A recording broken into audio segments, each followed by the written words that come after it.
The Russian language is beautiful, and it will express the best thoughts about the future.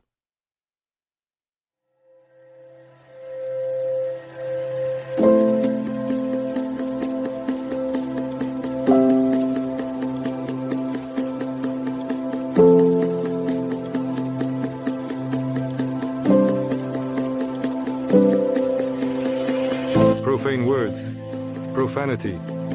How many myths, speculations, and contradictions can be encountered? Why these words specifically and not others? What do they mean? Can they be used or not? In this film, we will explore these and many other questions. We will meet with leading experts. We will look at this issue from a historical perspective. We will learn about the psychological reasons for the spread of profanity. We will find out what state and public figures have said about swearing at different times. How did profanity appear in Russia? For some time, there was an opinion that profane words were taken from Turkic languages and were brought to us by the Tatars during the Mongol yoke. However, this assumption has not been confirmed, and it is now established that profane words have roots in Slavic languages. Let's say right away that profane words were not widespread. Firstly, profanity was suppressed at the legislative level. Secondly, the overwhelming majority of the population regularly attended church, confessed, and refrained from the sin of swearing. Here is what John Chrysostom wrote about this. It is not fitting for Orthodox Christians to swear. Profanity offends, firstly, the Mother of God, secondly, a person's own mother, and finally, the third mother, Mother Earth.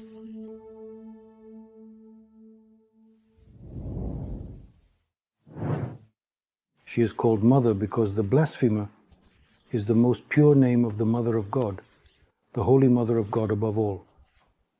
But what is a blasphemer always?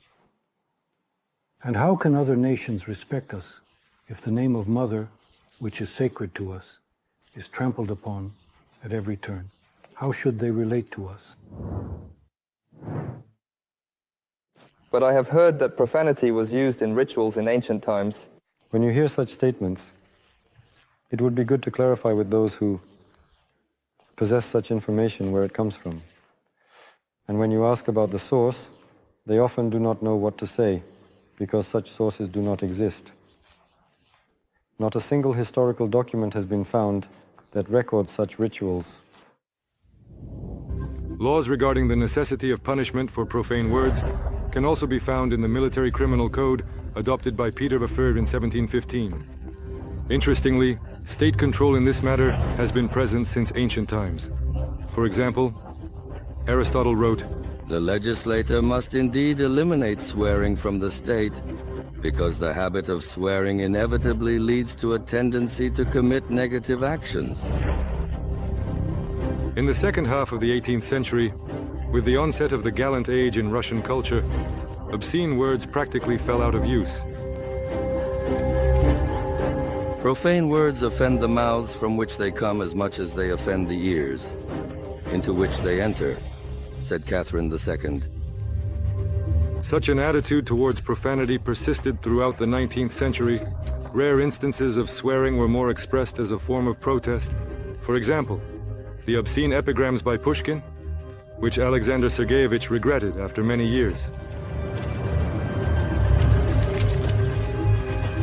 Pushkin, this is his work, because as a mature man he wrote, "With regret, I leaf through my life, I tremble, I curse, and I bitterly complain, and I bitterly shed tears. Do you hear bitter tears? But I do not wash away the sad lines." He could not forgive himself. And sometimes it is said that Pushkin or Lermontov wrote profane poems. Even our great classics always remained mere mortals, with their passions and delusions. And to pull out a few obscene lines from the richest poetic heritage of our poets and shake them like dirty laundry is unworthy of a well-mannered person. Starting from the revolutionary events of 1917, profane words began to enter the everyday language of the new, so-called, workers' and peasants' power. Soldiers and sailors, intoxicated by permissiveness, instill profanity in the army and navy. Beautiful and literate speech is already an indicator of a person's belonging to aristocratic circles, and thus to execution. And dirty swearing becomes a kind of criterion for being one of your own. Academician Likachev, in his Memories of Camp Life, where he was among the prisoners of the Gulag, wrote that a sign of the reliability of a person was, among other things, whether they swore or not. I have heard statements like, Russian mat, that such mat does not exist in others. Firstly, it is not Russian. The roots of swear words exist in all Slavic languages. Secondly, there are languages where there is more mat than in the Russian language. For example, Hungarian. I cannot stand it. I always firmly put a stop to it if I witness the use of the phrase Russian mat. It exists, but it is not Russian. And what is much more important, it cannot be Russian. Please tell me, do Russian, Orthodox people perhaps go to the Mother of God? No comments, right? And therefore it's not that mat is not Russian. It cannot be Russian. Russianness is also misunderstood. One can be, one can become. You know, these are not my words. This was said by Igor Severyanin, a great poet, by the way, of the Silver Age. He once wrote that nothing can be said about any other nationality like this. He said being born Russian is too little. They need to be, they need to become. That is, you understand that this degree of Russianness is a certain degree of a person. It can increase or decrease. We say, a very Russian person. You can't say that he is very Azerbaijani or very Lithuanian, right? It sounds absurd. But we can say that Yesenin is a very Russian poet, or Nikolai Rubtsov, or a Jew by birth, Levitan, a very Russian artist, a Russian Jew, Russian Tatar, Russian Azerbaijani, Russian Georgian, Russian Armenian, Ivan Ivazovsky. This can go on indefinitely, and this is the great Russian world. But with the strengthening of Soviet statehood, profanity descends to the lowest levels of society, and in the 1930s, its prohibition occurs. Throughout the entire Soviet period, the use of mat was prohibited by law, and in 1961, the Sash, moral code of the builder of communism, was adopted, enshrining the Soviet person's aspiration for moral purity. In the 1990s, with the collapse of the Soviet Union, a surge of crime begins. Degradation penetrates all parts of social life, including speech. Profanity re-enters everyday life with new force. Vulgar phrases are presented as a certain sign of freedom of speech. Profanity rushed from television screens, from the mouths of media figures, and filled the mass media. Gradually, profanity captured not only adults, but also teenagers and children, entering schools and even kindergartens, demonstrating the spiritual and moral plight that has befallen our people.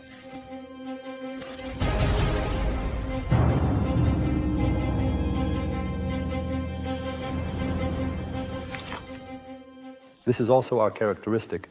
A person cannot live in dirt for long.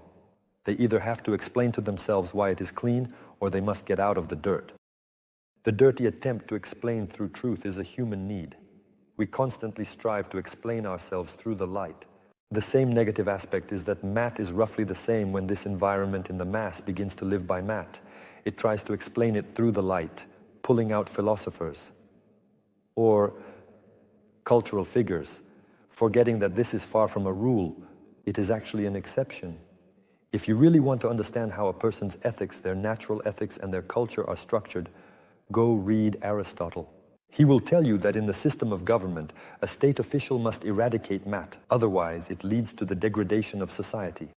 That is, to be honest, do not call culture that which leads you into dirt. Culture is that which leads to the light.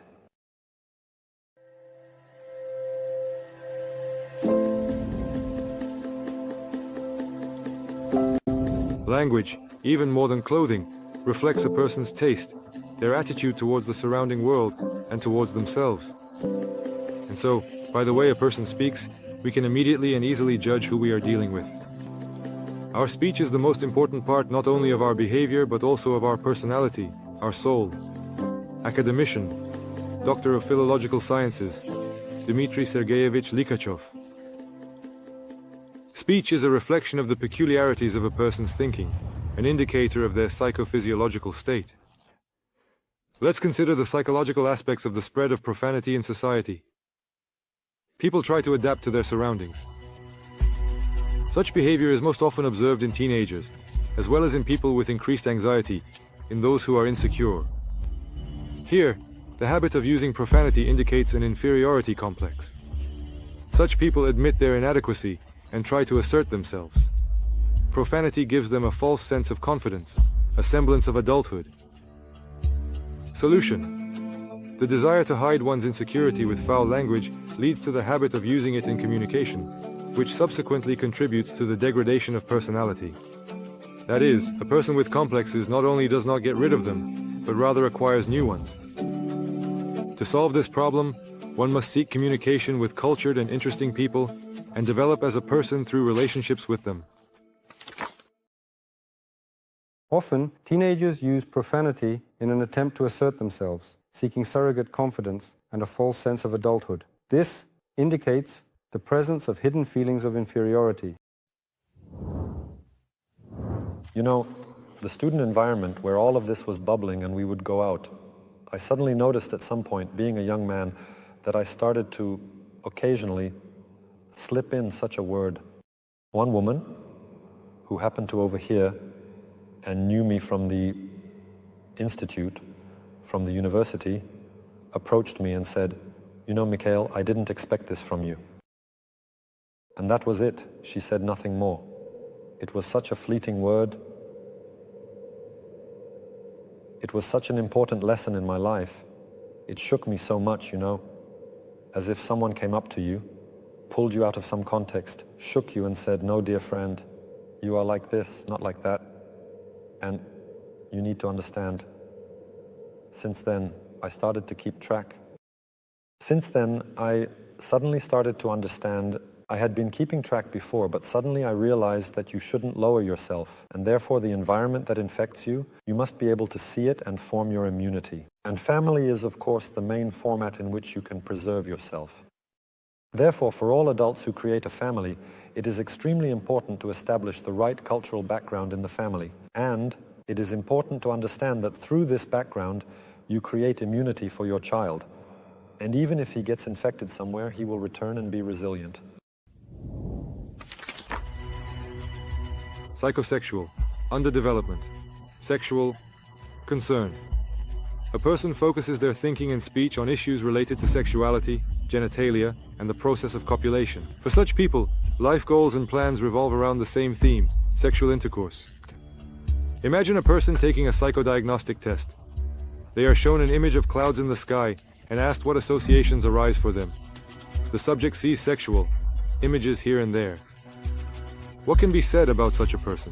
Similarly, by analyzing the speech patterns of a person who uses profanity, one can see that either the words themselves take on the images of male or female genitalia, or they alternate with them.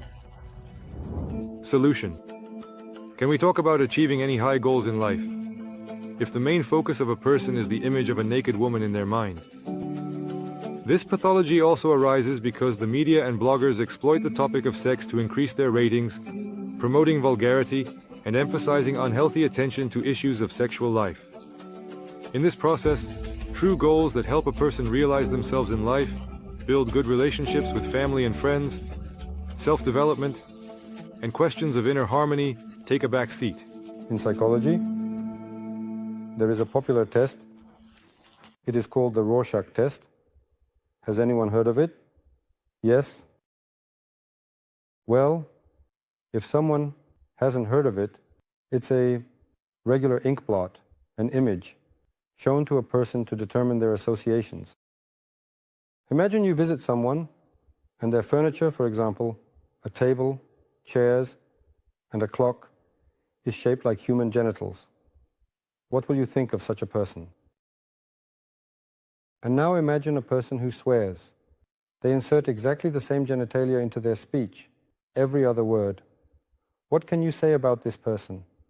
What values do they consider important? As a person is, so is their speech. Socrates.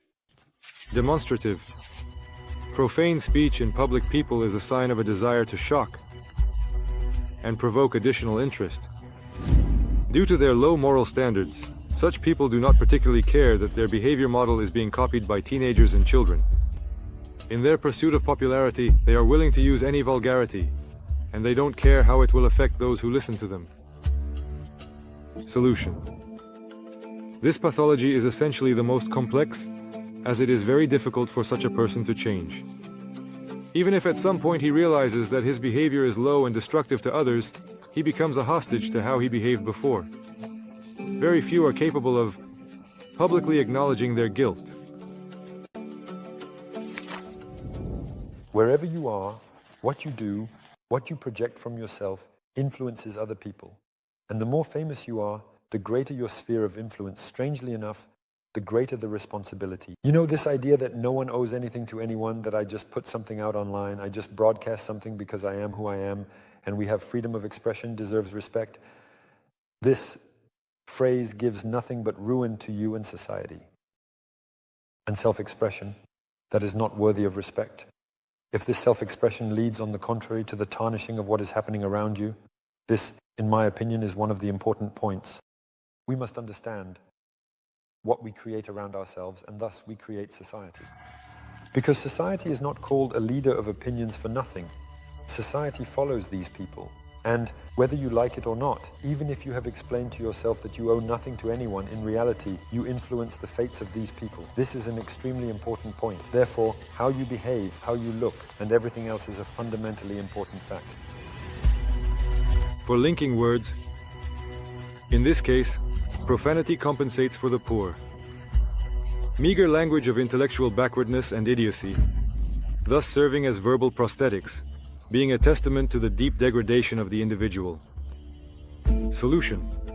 As a rule, such people find it difficult to look at themselves from the outside and see how far they have fallen. The main solution to this pathology is the development of intelligence and self-education. A person is deformed. Some terrible transformation is happening in a person. The word is power. And it just twists him. That is, you see, we always put the cart before the horse. They are people of that level, so they don't know another language. No, it is precisely that the language they possess has such properties, and it made them that way. Speech is an indicator of the mind, Seneca. Command language. This is primarily profanity in various power units. For example, in military units, the use of vulgar expressions towards subordinates is a desire to humiliate them. Such profane aggression only indicates a lack of professionalism, an officer's inability to properly set tasks, create a team of like-minded individuals, and moreover, speaks to the weakness of such a commander. Sometimes, behind such, in quotes, zealous service, lies a vile animal desire to humiliate subordinates and pour out one's malice on them. Decision. Let's ask a question. Is it possible to build an effective team while periodically humiliating its members? Of course, no. It is also obvious that a strong personality has no need to use such a method of influence. Can we imagine Admiral Nakhimov cursing at sailors, or Suvorov urging soldiers to attack with foul words? Of course, no. The authority of a strong person is based on their qualities, and using such vulgarity in their speech only devalues that person. Let us note that profanity dishonors military traditions, the flag, the uniform, and the dignity of the Army and Navy as a whole. Honestly acknowledging this fact and changing one's behavior would be a step of a true man, a person, with a capital letter. One can hear that in some areas profanity is absolutely necessary, for example, in construction or the army.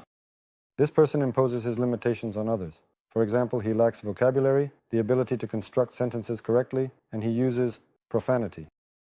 As for the army, until 1917, profanity was not common among officers in either the army or the navy. And what is happening today, the profanity, the vulgarity, and the filth in the speech of officers, is actually a real disaster. Not everyone understands such a simple, absolutely obvious thing, that a swear word is an unembellished, petty, poor and cheap filth. A cynical, brazen, hooligan denial of both our respect for women and our path to deep and truly human beauty. Every man who rejects swear words and encourages his comrades to do the same will bring great benefit to our children and to our society. The world-renowned educator, Anton Semyonovich Makarenko. An interesting thing is that within each of us there exists a sort of genetic code that indicates what is permissible and what is not. And this genetic code always suggests what is right. We tend to forget about it. And it is well revealed when you look at your various actions through these two lenses. The first lens is through the eyes of your child, conditionally. Here I am swearing, reasoning like this, I don't know, consume poisonous food, alcohol, and everything else. But if I take a little person next to me and ask myself if I want this for them, suddenly you feel a sharp dissonance. Suddenly your worldview and what was true for you just a moment ago collapses and you say, I don't want this for him. Why does this happen? Because there is a genetic code. As a species, in order to preserve ourselves and to develop, we have a qualification of what builds us up and what destroys us. And when we pass the baton, this sense is suddenly revealed. And therefore, everything that brings destruction to a person, the destruction of their consciousness, their physical being, their intellect, we do not want to intuitively pass on. And this includes, as I said, the consumption of all these toxins, poisons, and everything else, including alcohol. It also includes swearing. Swearing is a meaningful toxin. It is a sad misconception that the spread of profanity does not pose a danger. All the arguments of people defending profanity are nothing more than their personal defense, but not a defense of society. A Russian proverb says, "From a rotten heart come rotten words." When the human heart is corrupted, foul, profane words appear as a sign of spiritual decay. Hearing profanity from a specific person, one can easily draw conclusions about their spiritual state. Often when reading the Parimias, you hear such words. By the blessing of the righteous, a city is exalted, but by the mouths of the wicked, it is destroyed. What does this mean? How can it be that an entire city is destroyed by the mouths of the wicked? Is this an exaggeration of the wise Solomon, or a genuine and profound truth? You must know that the power of human words is immense. No word that comes from human lips is lost in space without a trace. It always leaves a deep, indelible mark. It lives among us and acts on our hearts. If there is a spiritual contagion in the soul of the people, coming from the mouths of the unrighteous, then the evil energy of empty, rotten words destroys the city not only spiritually, but also physically. That is why the Holy Apostle Paul speaks so strongly about our tongue. Do not be deceived, for those who speak evil will not inherit the kingdom of God. Witness, Luke. There is another important topic beyond Matt. Matt obscures the ability to understand meanings of a higher level. People do not talk about this, perhaps do not articulate it, but it is important to realize. If you look at it, almost any religious, take classical religions, take classical philosophers who have formed the foundation, the very meaningful foundation of meanings in our society, the foundation on which society has lived for hundreds, if not thousands of years. If you look at all these concepts, you will not see a single saint, nor will you see a single highly regarded philosopher who casually uses foul language. At this level of thinking, it is impossible. That is, Matt is a sphere that halts thinking. In other words, when you use Matt, you must understand that you lose the ability to transition to a principled level of reasoning, a new, higher, and brighter level. Matt, as a socio-cultural anomaly, leads to the degradation of the Russian language, the destruction of traditions, the way of life, and the intellect of the nation. Essentially, foul language is a marker of the spiritual degradation of the people. All the amazing possibilities of our language, remarkable for its rich vocabulary, diversity of nuances and shades of speech, have been reduced to primitive, verbal filth. And those Russians who have accepted Matt as a linguistic norm seem not to realize the terrible work they are doing in destroying our national heritage, engaging in the deliberate dumbing down of the Russian speech, the great Russian language. The preservation of language, the purity of language is not a matter of aesthetics. Language is a mirror, a mysterious mirror. In it, every person sees themselves every minute. And an entire nation sees itself in this mirror at every moment of its history. Therefore, we must be attentive to everything concerning language. Language is the greatest, very important factor of national security. But will they say enough in Russian schools about the beauty of their language? Let the boring rules come later. First, from the very first day, let there be talk of the beauty of Russian speech, of its richness, about its capacity, its mobility, and expressiveness of one's native language. It is necessary to know foreign languages. The more, the better. By learning them, a Russian person will further affirm in their consciousness what a wonderful gift has been entrusted to them. In the responsibility for the beauty and purity of their speech, a person will find the best means to express anew the complex concepts that are knocking at the door of a new life. Nikolai Konstantinovich Roerich. Some believe that the element of language is not subject to human control, that it is impossible to change socially ingrained language habits. However, the history of our language knows many examples of its transformation due to the conscious and active attitude of individual people and the entire state. After all, we are not just passive bearers of the language, we are its performers, the living heirs of its spiritual treasures. And to preserve the Russian language does not only mean that it should be protected from grammatical errors, but also that we need to cultivate a sense of responsibility for every spoken word that has come into our speech as a living witness of millennia of history. Yes, the Russian language is beautiful, and it is we who must strive to preserve its purity. Is there any doubt that the best thoughts about the future will be expressed in it?